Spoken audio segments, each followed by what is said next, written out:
New York has recently decided to impose a mandatory 14-day quarantine on anyone traveling to the state from other states with high COVID rates. Some people are complaining, but New Yorkers love to complain. Was this a good decision? To find out, we need to know the COVID rates for New York compared with other states.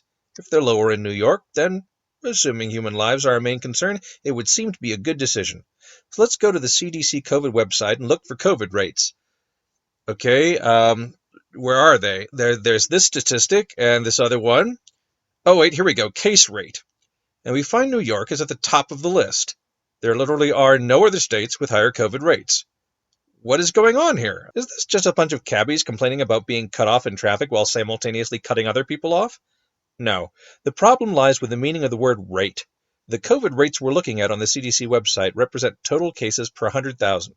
And that is definitely one meaning of rate. In medicine, the case rate is total infections adjusted for population, but that's not the rate New York politicians used when making this decision.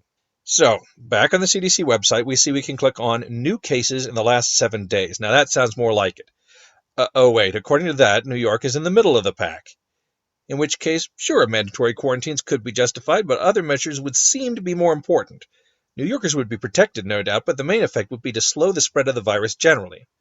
Are we actually talking about New Yorkers selflessly sacrificing their own interests for the good of the rest of the country? I mean, sure, it could happen. The name Empire State doesn't really mean New York sees itself as the Rome of the United Empire of America, right? Well, that's a question for another time, because cases in the last 7 days also aren't the COVID rates we're talking about here. Cases in the last 7 days hasn't been adjusted for population. And without that, New York is at a distinct statistical disadvantage compared with, say, Montana. What we're looking for here is actually the new infection rate, or more specifically, cases in the last 7 days adjusted for population. And if we go to the CDC website, we find the data isn't there. And because everyone and their uncle gets their COVID data from the CDC, it isn't anywhere else either. Go ahead, look for it. If you find it, let me know. I wanted to put it in the video, really, to show you what it would look like, but I couldn't. And the question is, why? I don't know for sure, but I have two pretty good theories. First, it is inherently much more political data than any we've looked at so far, and second, it can also be misleading. So why is the data more political? More than any other piece of data, the new infection rate tells us how well each state, and therefore the politicians in that state, are dealing with the pandemic.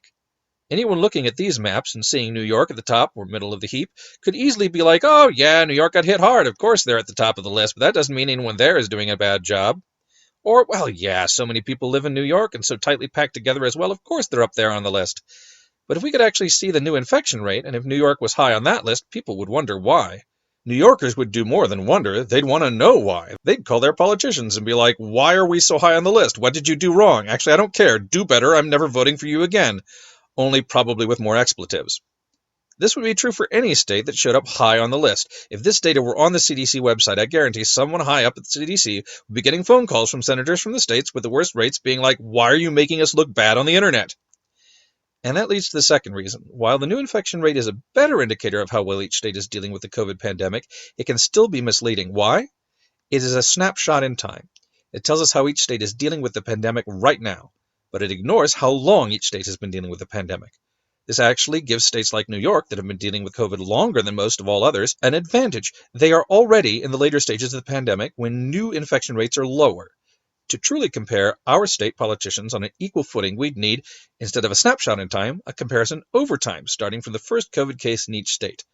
I'm not even sure what the technical term for this data would be, and I'm certainly not seeing it anywhere. I've seen some representations of total cases over time synchronized by first case, but not adjusted for population. But we'd only get that data from the CDC if our politicians didn't mind being fairly compared against one another. Which, let's just say I kind of doubt they do.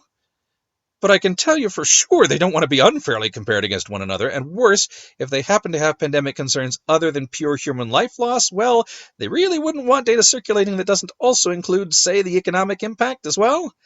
And I would bet that's why there isn't any new infection rate data on the CDC website. So while I strongly suspect that New York politicians have made a good decision in this case, and that new infection rates in New York adjusted for population are low, possibly the lowest, there's really no place I can go to find that out easily. Google kind of has it, but doesn't have it collated or mapped. I could do the collating and or mapping, I suppose. Maybe if this video gets enough attention, I will. Or maybe someone else will do it, and then I won't have to. After all, it only needs to be done once. No reason we should all have to do it individually, except that whoever it falls to might feel like they're getting cut off in traffic without the opportunity to cut someone else off in return.